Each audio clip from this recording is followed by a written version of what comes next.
So before we jump into Juliet and Romeo, you've had quite an origin story with your military, martial arts, and stunting background. So can you, like, for the people who are just meeting you for the first time, can you explain a little bit about how you got to where you are now? Yeah, well, the way you put it, it kind of makes it sound like I couldn't decide, so I decided on all of them. Um, yeah, I guess how it all started. So my family kind of came over and from Berlin in '95, and I was always a pretty active kid. I kind of always involved in sports, and I couldn't sit still. I always had, idle hands, right? So my mom knew right out of the gate, she's like, if I don't keep this kid busy, he's going to be an absolute tyrant. So, um, yeah, so it's kind of always keeping busy and always, I didn't want to get bored, and then I finally kind of sunk my teeth into like kickboxing and stuff like that, and I really, really enjoyed it. And then that kind of morphed into football. And as I got older, I sort of kind of football and like due to I guess like a series of injuries, it sort of put me on a bit of a different trajectory, if you will, that was I don't know, maybe not necessarily like lesser octane, if you want to put it that way. But I had to like kind of recalibrate and sort of adjust my frequency and figure out what route was best to take for me that wasn't going to leave me, in a state that's like irreparable, if you will. So like I had a lot of concussions and stuff like that, for example, playing football, and that was kind of early, it was like 2004, 2005. I'm aging myself really quickly here, but 2004, 2005, and I saw my doctor in regards to like this really bad short-term memory loss stuff that I had.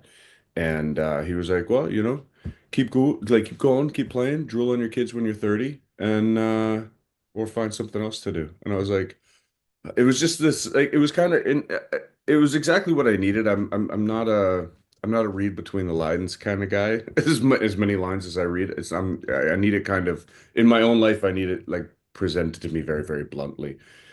So I kind of hit like this downward spiral, and I kind of stepped away from the fighting and the full contact sports and the big hits and all this other stuff, and I had to kind of adjust a little bit, still make sure I don't get bored, but yeah, maybe a little less trauma to the head, if you will. And yeah, so that kind of led me down this path where I was like, you know what, I at that age, I don't know that I could, like, when I joined the Canadian Armed Forces, I can't confidently say at that age that I knew I felt like I had to, like, that there was this a calling to serve or give back or whatever, I don't know that that was kind of like at the forefront of why I joined the Canadian Armed Forces. Now that I'm older and I'd kind of like thought about these things, I was like, okay, because like I've also like I'm veering towards,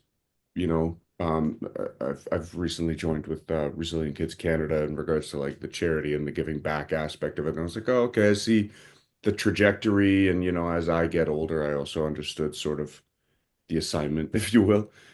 Um, so yeah, it's kind of like it started with like can't sit still, idle hands get me in trouble to, you know understanding that like as I get older, I had to make some pivots and adjustments to ensure the longevity of my health. And yeah, so I just try to find, I get my kicks in different ways now.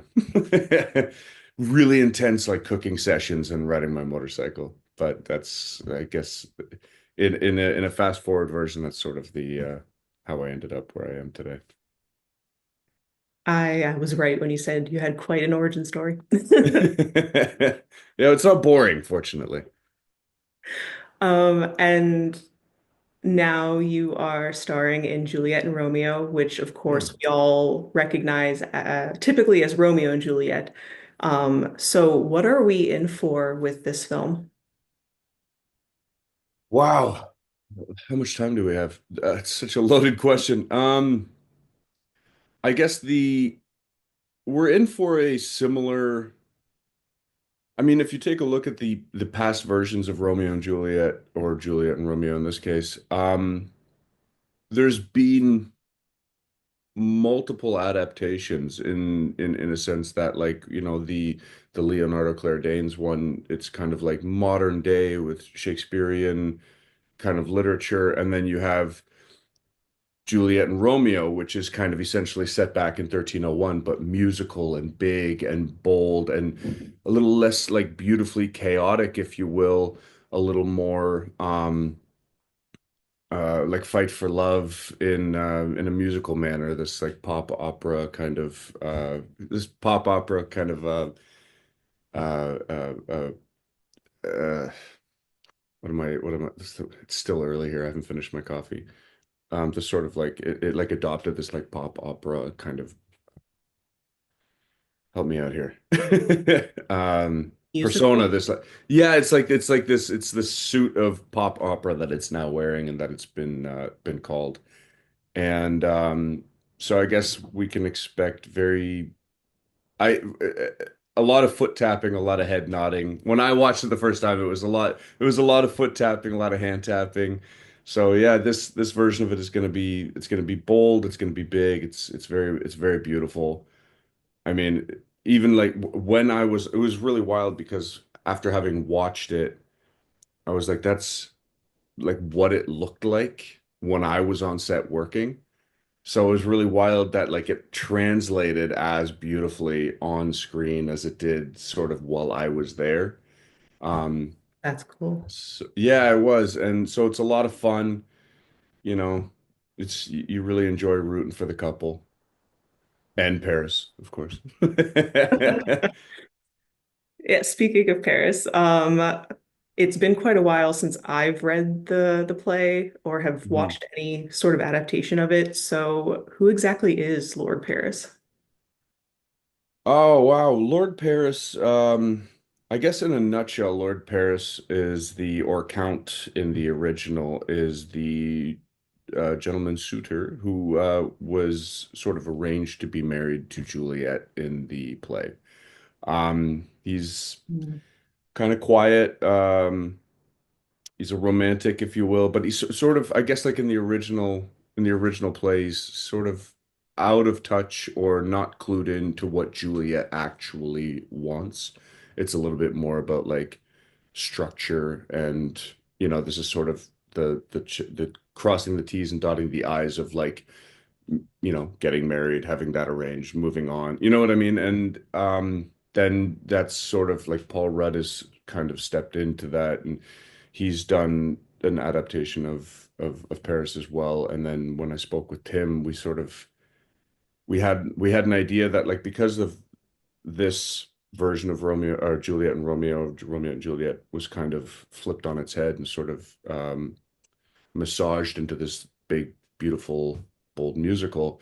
We were like, we had this opportunity to sort of massage different characters in a little bit of a different light as well. And that's sort of what Tim and I kind of came to the table, sat down, and we were like, you know what? We had a very similar outlook on who we thought Paris should be.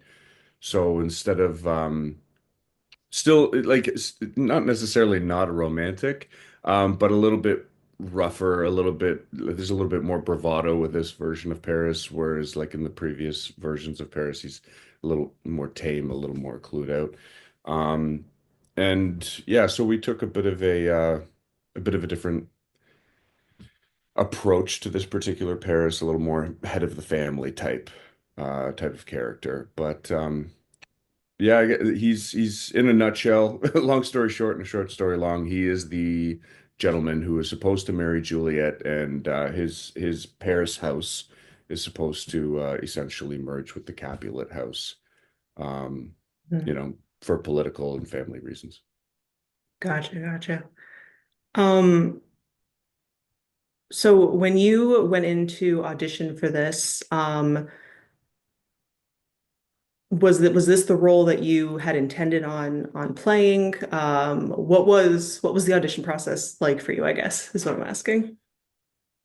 Well, so fortunately for me, Tim had kind of eyeballed me to play Paris pretty early on. So that was very fortunate for me. I, being the greedy bastard that I am, and a lot of people can probably, a lot of people in my shoes can probably agree with me. It's like you always, so I personally, I saw Mercutio as like, I'm like, oh yeah, that would be a lot of fun to play. And then after having had a chit chat with Tim, he sort of like laid out the foundation and his vision for Juliet and Romeo. And I was like, oh yeah, okay, no, I won't. Mercutio isn't gonna be the character that I play, but like the way he sort of he's like, and I've got, I've got Paris in mind and you know, what do you think of this? And I was like, you know what, honestly, after having read it, that's exactly what I thought Paris should kind of have as well as like in regards to the look, the aesthetic, the sort of presence that he has on screen. I'm like, yeah, you know what? I see exactly where you're going with this, and the way that Tim explained his vision of the film, I was like, okay. And then when you end up on set, it just reaffirms everything that he had said, and you're like, all of this makes sense. And I couldn't imagine anybody but Nicholas playing Mercutio at this point because he did such a fantastic job with it. And I mean, I couldn't imagine anybody else playing Paris, so except Paul Rudd and all the others who did it before me. But yeah, no, there's the audition process was smooth. It was very like-minded, collaborative. It was a lot of fun. I really most actors wish they had that experience as far as auditioning and being cast goes. It was a very, very lovely experience. That is good to hear. Yeah, tell me about it. Um, so with this being more of a musical, and then there is some fighting in the film as well. How did your your martial arts and stunting background kind of like help you with all this? Yeah. I mean like a in every way. So where I like to pretend everything I touch is comes easily, but so for example like the horse riding lessons, the equestrian lessons, they were it's wild for anybody I'm sure there's plenty of your listeners that have been on a horse before, but for those people who haven't, you kind of see, you see like Russell Crowe in Gladiator, and he's kind of just, and like you see these movies where they're just kind of like jostling the horses around, they're kind of going for it, and you're like, yeah. And then you're standing beside this like 1,200 pound monster, and you can like feel like when they put their hoof, like they kind of like tr you can feel the vibration in the ground as they're sort of like trotting, and you're like, Jeez, you know what I mean? You're kind of like it's a little you're like, wow, this is wild. And then you do get on a horse and you're like you can feel like that horsepower, we know where it comes from. So for me, when I got on the horse and there was a bit of a language barrier because we're being taught like these equestrian lessons in Italy, right? So it's a lot of it's a lot of just like a lot of hand gestures and yelling, and you kind of just you're like, yeah, I get it. You're like, I have no idea what's going on here, and you're just doing your best to kind of make sure you don't mess up too bad. And so for me, the equestrian it was very eye-opening. It was a lot of fun. It was a little intimidating, and I'm glad that that sort of subsided as I went on. And then the when I because so we had like equestrian stunt and then dancing, and we kind of went through this rehearsal process. And even like with the dancing, I was talking about this the other day, even with the dancing, we had these unbelievable choreographers. We had the Cooperman brothers and we had Jordan, and they knew exactly, you could just tell that they're like pros through and through, right? So they kind of take you and they can instantly sort of see where you're strong, that where you're weak, like that sort of thing. And they're like with me, for example, they were like, they're like, okay, and this is, da da da, and then I go through it, and I'm doing my choreography and practicing it, and they're like, okay, and then they're like, we're gonna record you. I'm like, cool, yeah, that sounds good. And I'm like, I'm sitting there thinking I'm, doing this like beautiful waltz, and they showed me the video, and it looked like somebody slid a cinder block across the floor. It was just so rigid and stiff, right? So to your point about how like my martial arts background, for example, helped with my choreo is like I would leave equestrian lessons and then I'd have my stunts and then I'd move on to the dancing. And it's just like I was really glad that I excelled a lot in like one area. It wasn't because you're like, oh, I have so much to learn. Oh, this is good and reassuring and builds my ego up a little bit and then you go back to like looking like a cinder block on a dance floor and you're like so I'm glad that I had this section where the stunt guys were like yeah he'll be okay. I've got faith in him and they were able to kind of focus their efforts on people who needed a little bit more work and I was able to with Alex who plays a great Tommaso. We had the ability to sort because he was also very adept with stunts and body awareness, and he's very very strong that way. So him and I were able to sort of just massage our fight scene a lot, and kind of we were sort of like the kids that they shoved in the corner to do our thing, which was great for my self-esteem and ego because I was also like one of the older guys in this stunt rehearsal thing. There were all these like young bucks and then myself. And so yeah, there was definitely the my physical martial arts or stunt background was definitely lend a huge hand to being able to excel in that area and allowed me to not worry about one thing and focus on getting better at the other two things. So fortunately for me, that worked out quite well. And the people that I ended up working with, like the stunt team over in Italy, they were awesome. You couldn't have asked for a better group of guys and gals. And yeah, and then so fortunately we had besides the language barrier with the horse training, with the equestrian training, besides that and like I mean they were fantastic. They were unbelievable. It was just hard understanding. But besides the language barrier portion of it, everybody was like this pro through and through. We had a ton of fun, and I was very fortunate that I had enough history with physicality that I was confident in one area in the middle of these other two things that I needed a lot of help with. That's good. That's good. Would you willingly accept a role knowing that you'd have to work with horses again or you'd have to dance again? How comfortable are you with Yeah. that now? Comfort. I don't know if that comfortable is. Like all the way back to not being able to sit still. Like I think most people, anybody who loves this sort of thing, I think they kind of thrive or tend to veer towards what's challenging, right? So, um, I just read for a character the other day, and it was like in the slate, it was like, do you have like horse riding lessons? Like, do you know how to ride a horse? And I was like, well, actually, as you mentioned it, but I'm definitely not winning awards, but I know what it feels like to be in the saddle, sort of thing.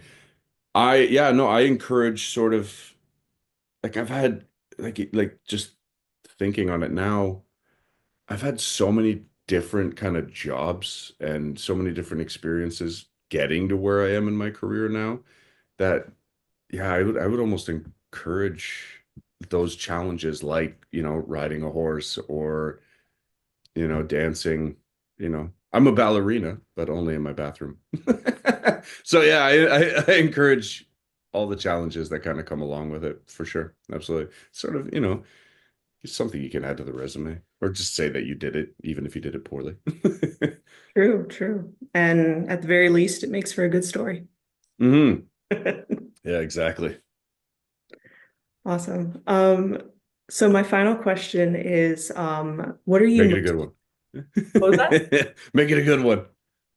What are you most excited for the audience to see when they actually come in to see this movie? No, I yeah, no, honestly, I'm excited for them to see the passion and gumption to take on this unbelievably well told previously story in a different light. I know that people are really excited about the music that's attached to this uh, version of the film. People seem to be very excited about that. It's not my type of music per se. They asked me to sing. I was like, no, no, I don't. It's called Juliet and Romeo, not Juliet and Paris, and I we don't want that to change. So for the film's sake, I think we should probably opt out of having Paris sing. And they're like, yeah, yeah, you know what? Maybe you're right. I want, you know what? I want people to take away what I would want to take away from any film, and that's essentially just like, getting lost in this like beautiful story for a couple of hours and being able to, tap your foot and nod your head to it while you're at it. And Paris. Well, of course, of course. Yeah, yeah. Hashtag Team Paris. There we go. I love that. I am putting that in the article. Yes, please do. Thank you, Beth. Awesome. Yeah, so that was all of my questions. Thank you so much for having me, and I'm very excited to see the film.